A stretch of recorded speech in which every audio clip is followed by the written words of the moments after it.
Buenos días, en esta ocasión nos vamos a exponer un poco sobre el desarrollo de materiales compuestos con memoria de forma para el verano de la ciencia 2024, en la cual los investigadores fuimos mi compañera Daniela Denise Méndez López, Ángel Ricardo Gutiérrez Amezquita y estuvimos bajo la supervisión de la doctora Bárbara González Rolón. Bueno, un poco de la justificación de nuestra investigación, pues fue las investigaciones previas que ya habían de los materiales de memoria de forma, que de estos conocemos que son materiales que presentan la característica de poder ser deformados y luego pues regresan a su estado natural. Esto mediante un estímulo. Este estímulo puede ser de temperatura, de campo eléctrico, de campo magnético y de radiación electromagnética. Los materiales con memoria de forma suelen estar constituidos por varias aleaciones, puede ser níquel titanio cobre. Estos materiales ofrecen una amplia variedad de posibilidades en cuanto a aplicaciones. Usualmente se usan en el campo de la salud para lo que son herramientas dentales, herramientas quirúrgicas, implantes dentales. En esta investigación que se llevó a cabo, nosotros propusimos el alambre de Niku debido a las propiedades que poseía y estábamos buscando que el polímero se uniera al Niku. Esto para alterar el rango de temperatura de transformación, alterar su memoria de forma y alterar el estado superelástico. Bueno, aquí vemos una representación visual de cómo es que ocurre este fenómeno. En la imagen de la izquierda podemos ver que pues primero están nuestros átomos acomodados en su estado natural más basal y luego, después de que reciben el, el estímulo, pues empieza a haber un reacomodo de átomos.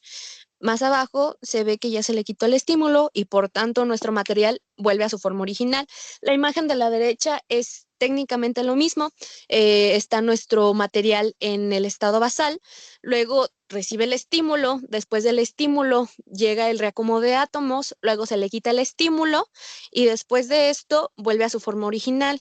La diferencia que vemos de la imagen de la izquierda con la derecha es que la derecha muestra todo el ciclo.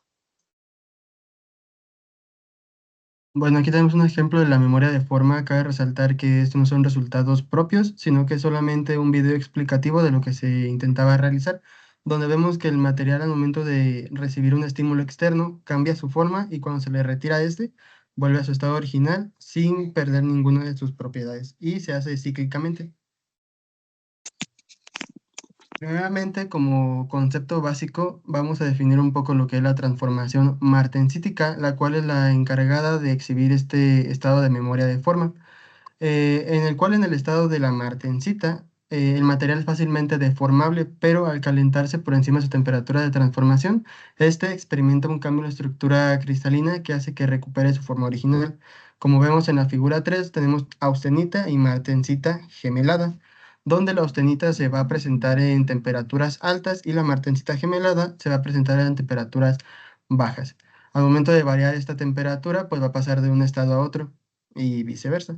Si solamente aplicamos un estado de esfuerzo sin alterar la temperatura, dentro del estado de la martensita vamos a tener que pasar de gemelada a desgemelada cuando se aumenta este esfuerzo, en el cual en el estado de martensita desgemelada vemos un acomodo un poco más uniforme y más en estado lineal.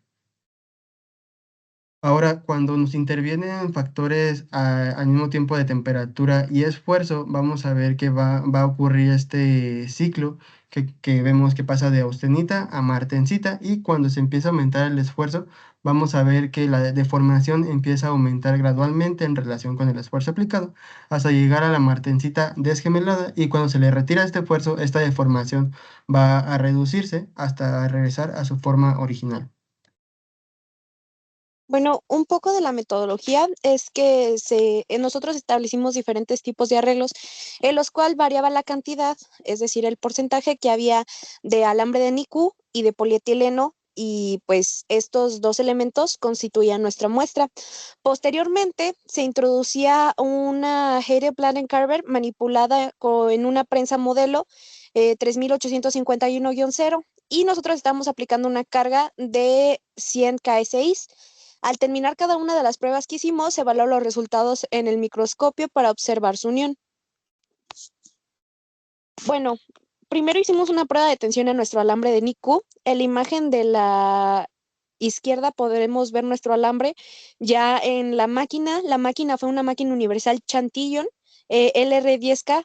En la imagen de la derecha, pues ya es nuestra curva de deformación que nos salió a partir de esta prueba de tensión. Luego proseguimos al experimento 1, que fue la carga aplicada. Fue mezclada el alambre de polietileno de alta densidad con el NICU. Se determinó la temperatura vítrea del polietileno virgen en un equipo de Bucci Melting Point B540.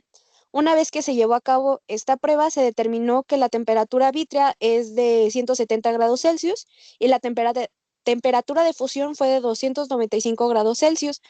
Cabe mencionar que pues la temperatura vítrea es cuando se empieza a ver una viscosidad en nuestro polietileno y ya la temperatura de fusión es cuando ya lo tenemos en estado líquido.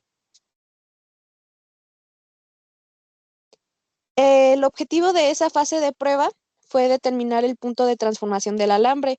Esta prueba mencionada pues es la temperatura de transformación y fue nuestro experimento 2.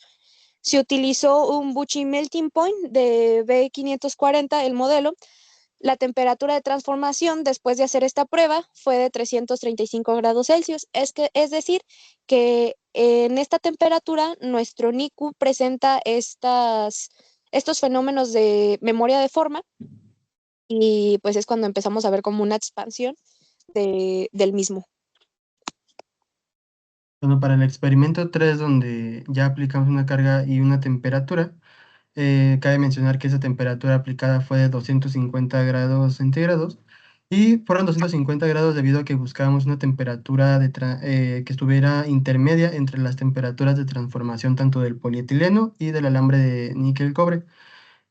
Aquí seguimos la misma metodología del experimento 1, utilizando el polietileno como una especie de nodos y utilizando el alambre como uniones entre cada nodo. Al momento de revisar dentro del microscopio a una imagen de por 100, vimos que esta unión ya era un poco más estrecha y homogénea y aparte empezaba a exhibir el polietileno partes cristalinas dentro de su estructura. Para el experimento 4, siguiendo de la misma manera la misma metodología, solamente que en esta ocasión cambiamos un poco el arreglo para meterlo a la prensa, en donde en lugar de usar el polietileno como nodos, se utilizó como una especie de base para dentro de esta incrustar pequeños fragmentos del alambre de níquel-cobre, donde también se le aplicó una carga de 100 kSI y 250 grados centígrados, y al momento de observar la imagen por cien dentro del microscopio, vimos que estas dos ya se unían de una manera todavía más homogénea y más resistente, pero aún no exhibían el estado de memoria de forma que nosotros deseamos y necesitábamos. Y por último, para el experimento 5 con nanoestructuras, al momento de observar los demás experimentos, establecimos cambiar un poco la metodología, donde en lugar de usar fragmentos o pedazos enteros del alambre de níquel-cobre, lo hicimos nanoestructuras para introducirlo dentro del polietileno de alta densidad virgen y vimos que esta unión ya era muchísimo más estrecha y era casi imperceptible que estos dos materiales pudiesen separarse.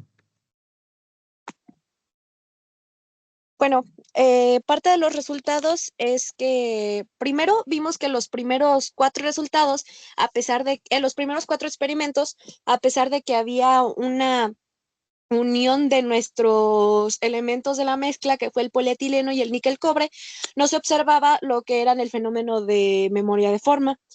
En el quinto experimento, que fueron con las nanopartículas, ya observamos lo que fue, pues, estos efectos de memoria de forma. Sin embargo, no contábamos con tantas partículas de nanoestructuras, además de que los efectos eran mínimos. Por lo tanto, concluimos que se tiene que seguir esta investigación, ahora no solo con temperatura y carga, sino agregarle un estímulo eléctrico magnético para observar los resultados que estos podrían obtener.